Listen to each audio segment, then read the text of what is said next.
And welcome back to Forgotten Magic Spoilers, Forgotten Realms. And I'm already seeing a lot of stuff I'm liking out of this. So let's just get into it. I've actually read these prior, because they're in Japanese, or Chinese, I think. Anyway, Terra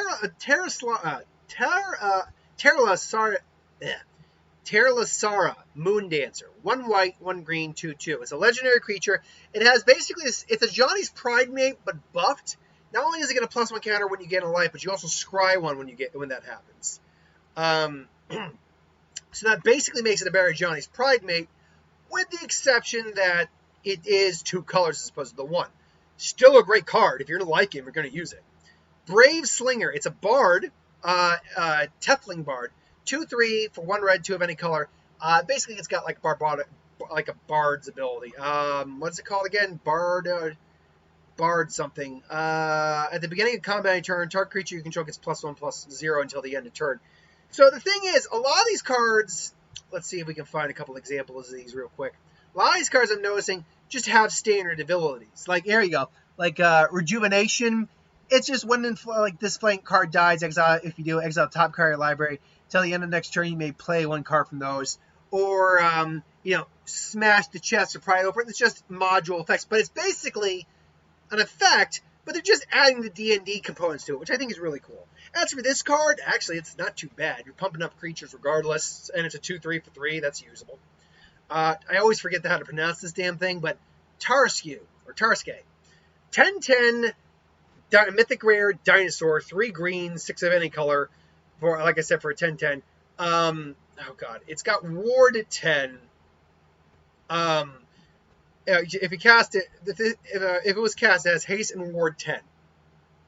Whenever it attacks, it fights target creature defending player controls. So basically, this thing is just a huge beat stick of death and pain. With it basically not true hexproof, but no one's gonna. I mean, if you're in commander, you might have the mana to take this thing out, but unless you're going up against like a death touch or something like that, you're not taking this thing down. Hive. So yeah, it's a big, beefy, meaty monster, but damn it if it ain't good for it. Or ain't good at doing that. Hive of the Eye Tyrant. This is a cycle of cards. There's a red one.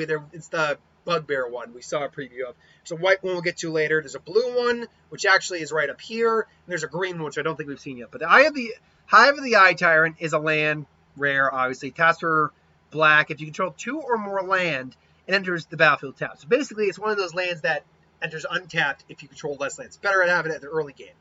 You can pay 1 black, 3 of any color. Becomes a 3/3 black beholder creature with menace, and whenever this creature attacks, exile target card, defending player's graveyard. It's still a land. So in essence, you've got, if you're treating this as a creature, which you probably would, you've got a 3/3 menace that's exiling cards from the opponent's graveyard. Could be worse. Could be a lot worse. Well, I dig it.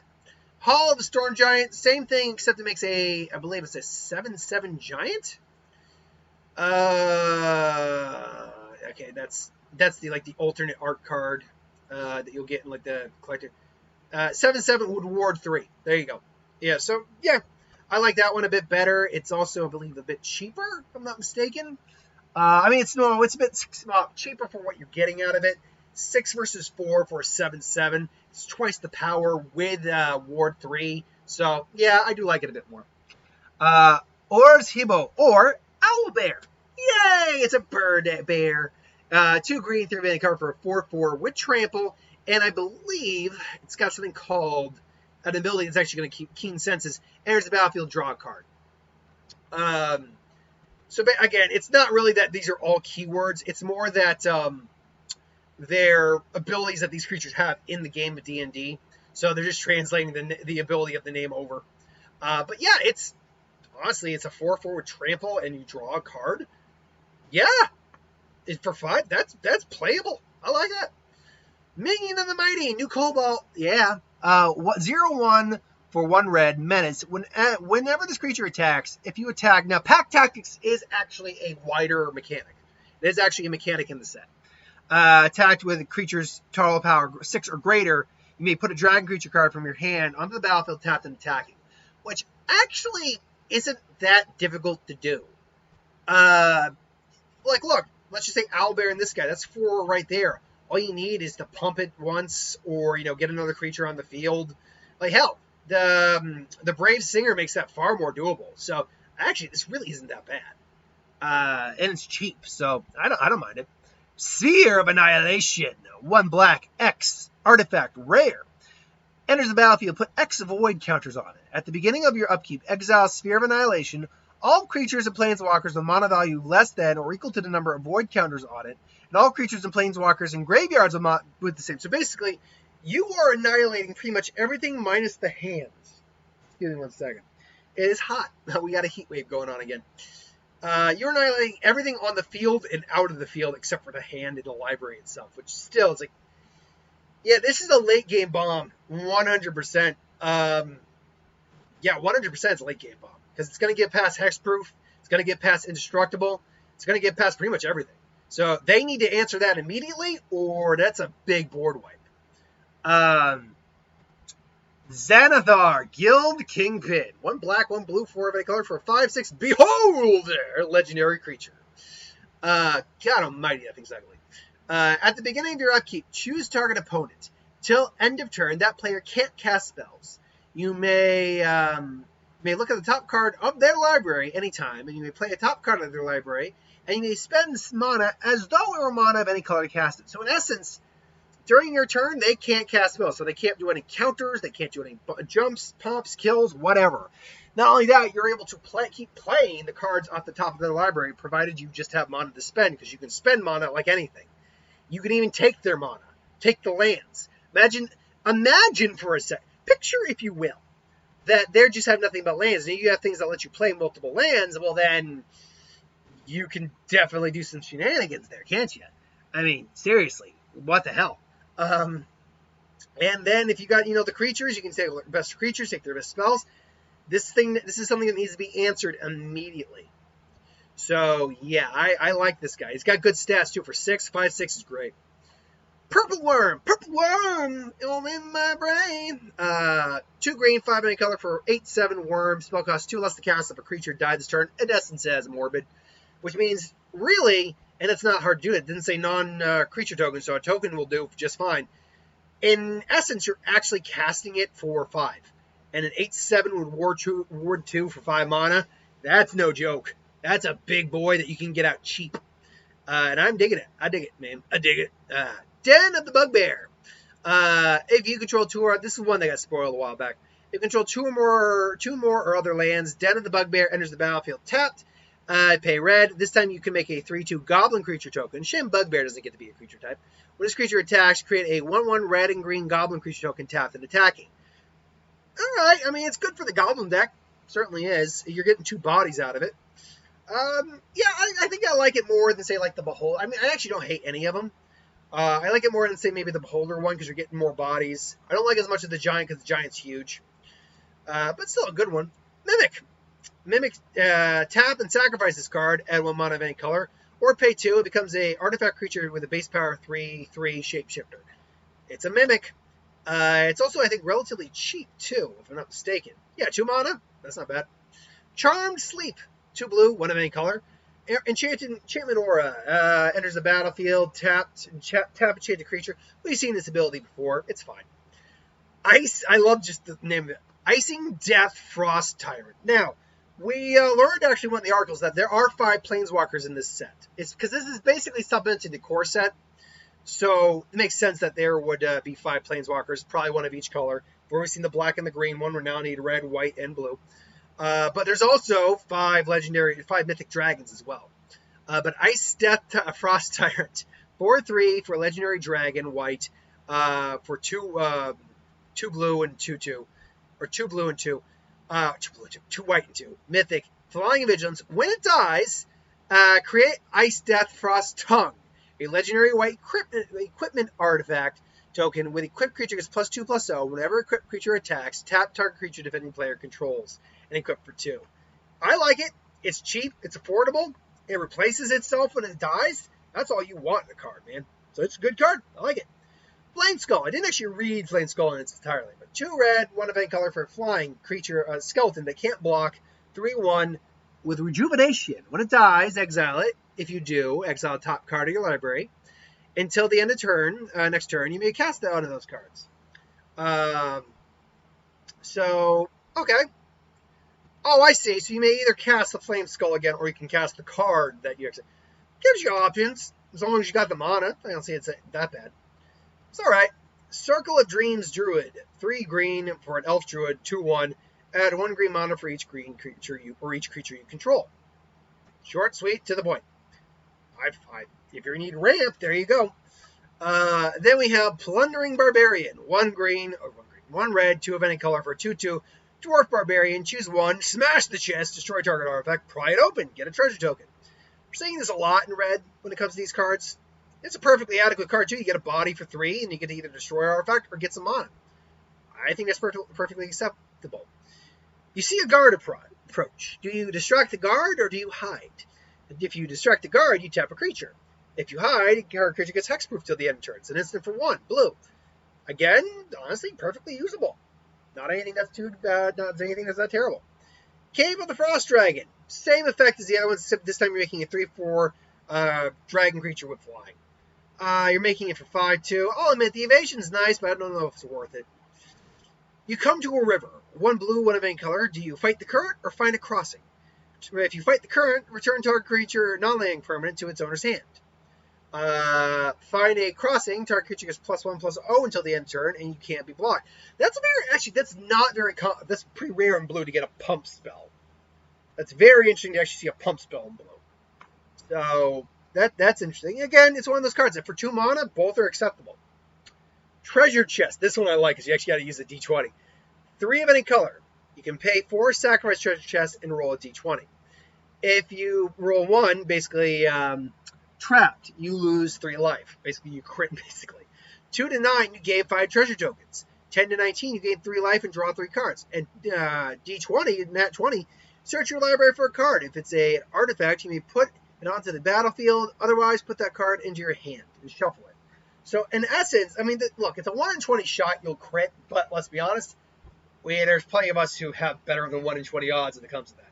But most likely, you're going to get either 5 treasure tokens, or you're going to gain 3 life and draw 3 cards.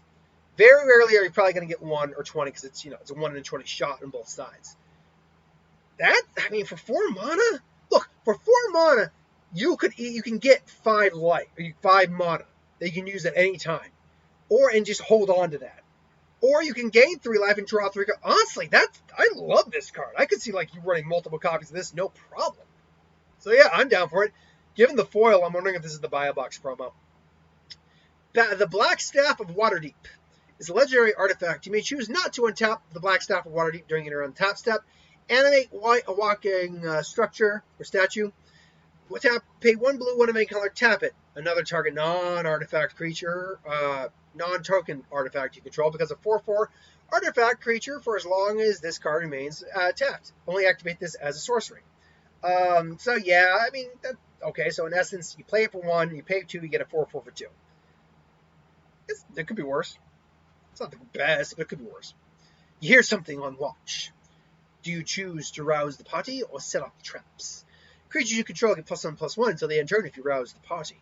But if you set off traps, the spell deals 5 damage to your target attacking creature.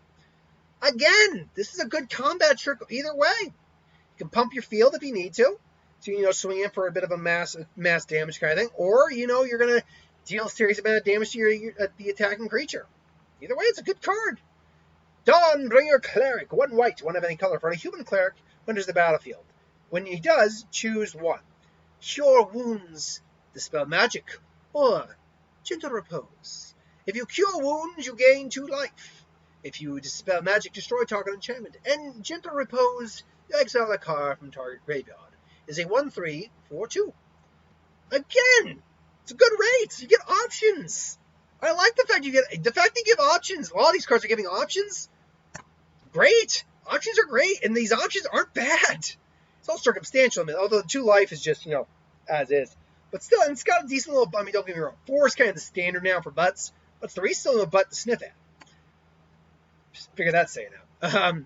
Guild Thief. 1 blue, 1 of any color for a 1/1 Orc Rogue. It's a blue card, too. That's blue orcs. There you go.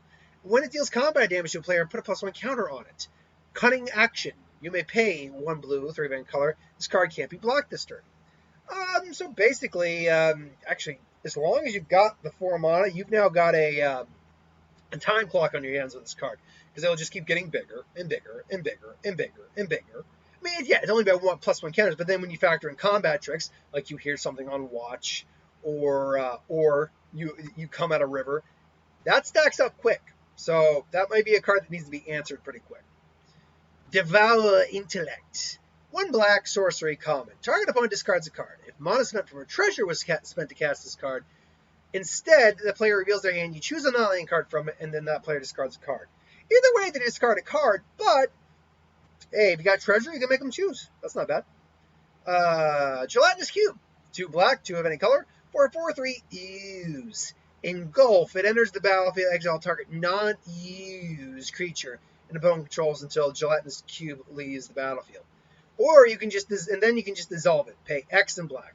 Put target creature card with mana value X, exile it, exiled with Gelatinous Cube in its owner's graveyard. So basically, it's a kind of a 2-in-1 removal. Eventually, you can just put the card in the graveyard. Though with the kind of shenanigans that exist these days, it's better off to keep it exiled. But then again, if the cube dies, they get the creature back. So tip for tat there. Bull's Strength. 1 green, 1 of any color. For target instant common, target creature gets +2/+2. Gains trample, and you untap it. Perfectly adequate combat spell. Yeah, don't really have anything else to say on that. Mana Core. 1 black, 3 of any color. For a 2/1 Mana Core, flash, flying, tail spikes. When it enters the battlefield, destroy target creature an opponent controls that was dealt damage this turn. If you can get damage off, there you go. You spear pair goblin, but otherwise it's not that. It's 2/1 flying with flash for 4. That's not the best. You see a pair of goblins. 1 red, 2 of any color. Do you charge them? Befriend them.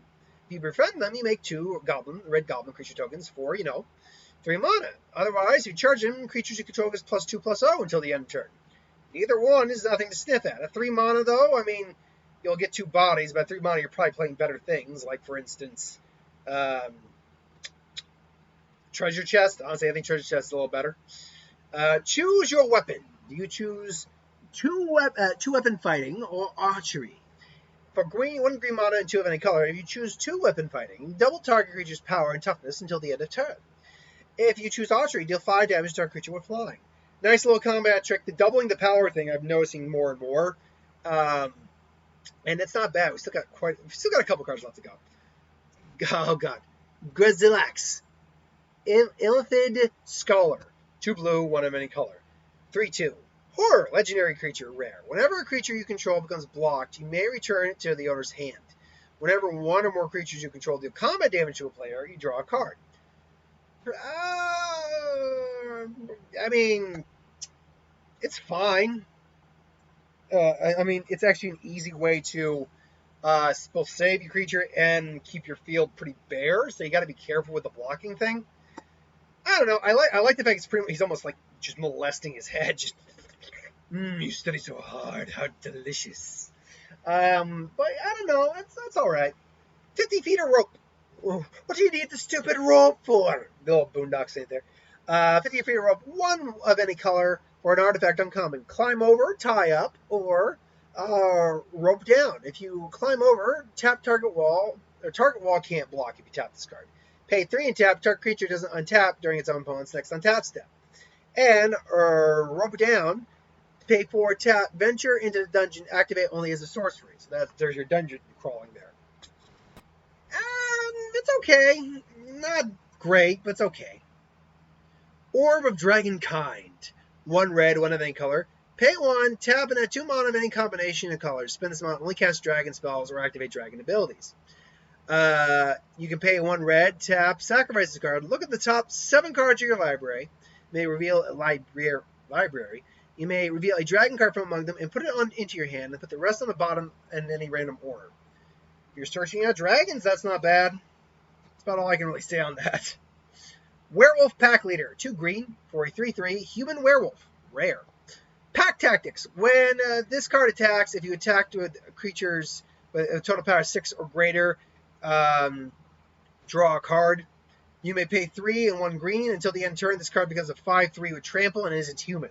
So you're already upping the chances of going to that 6 power pretty easy with this card. This card will find home in my werewolf deck. 100% it will.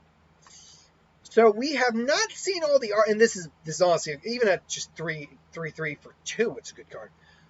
Plus, because of the Plague Tactics, you don't even have to use the Transform ability on it, and it's still really good. The Book of Vile Darkness. Now, there are apparently 2 other artifacts to go with this.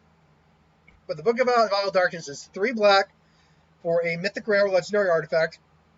At the beginning of your end step, if you lost 2 or more life this turn, create a 2/2 black zombie creature token.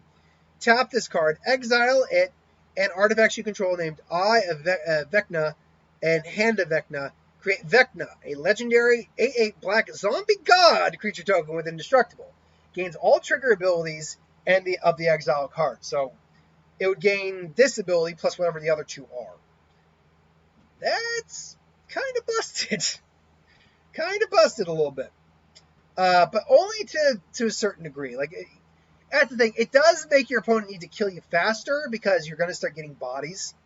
But ultimately, it's good for what it's worth. It's not that expensive. It's got a decent ability. But without the other cards, it just doesn't mean much. Moon-based Cleric is 1 white, 2 of any color for a human elf cleric, 3/2. Divine Intervention enters the battlefield. You may search your library for an enchantment, reveal it, and shuffle it, and put it on top of the card, with card on top of your library. That's perfectly acceptable. If you're searching out enchantments, it's perfectly acceptable. Ebon Death Dracolich. So this is the black mythic rare dragon we're getting. Plus we're getting uncommon cycle. Obviously you can see the black and the green dragon here. You got Flash Flying for a 5/2, enters the battlefield tap. You may cast this card from your graveyard if a creature not named this card died this turn. So it pretty much doesn't die so long as, you got something dying, which it doesn't say tokens. Tokens die, so that works. The coming and tapping is a little irritating, but honestly, for 5/2 flying with Flash and 4, I think we're willing to accept a little bit of that. Black Dragon, 2 black, 3/5 any color for a 4/4 uncommon dragon flying. Acid Breath enters the battlefield. Target creature opponent controls is -3/-3 until the end turn, so you get a bit of a burn to some degree, bit of a minor board wipe. Or you could go Green Dragon, 2 green, 2 green, 4 of any color for a 4/4 dragon flying. When Green Dragon enters the battlefield, until the end turn, whenever a creature an opponent controls is dealt damage, destroy it. Basically, it's kind of like, hey, fight, except you're going to die no matter what. And then Adult Gold Dragon, 1 white, 1 red, 3 of any color for a 4/3, flying, lifelink, and haste. It's just a decent card. That's all it is. It's a beautiful card. It's not as strong as the rest of these guys, though it can kill actually all of these so far, except for Tiamat. It can't kill Tiamat. And it's a beautiful looking card, too. That's a gorge. That's artwork is amazing. But yeah, that's pretty much it. It's a good card. For 5 mana, that's a really good card. Dueling Rapier. 1 red, flash, enters the battlefield, attaches to target creature you control. That creature gets +2/+0. It's equipped for 4. Following in a history of cards that now equip upon entering the battlefield. You find the villain's lair. What do? Do you find their scheme? Learn their secrets. 2 blue or 1 of any color. Choose counter target. So if you foil their schemes, counter target spell. If you learn their secrets, draw 2 cards and discard 2 cards. So basically, it's a cancel, and it's basically draw 2, discard 2. It's got anything with options is better than average. It's a better version of cancel, is what it is. So ultimately, yeah, I think it's all right. But that is all the cards we have for today. Maybe some more got spoiled as I was doing this, but I'm done for the day. I'm too hot and sweaty. Until then, thanks for watching. I hope you enjoyed. Like, comment, share, subscribe. As always, if you want to review something, put in the comments below. Let us know. We'll do a review of it at some point. Hit that bell if you want to be notified. Thanks for watching. I'll see you later.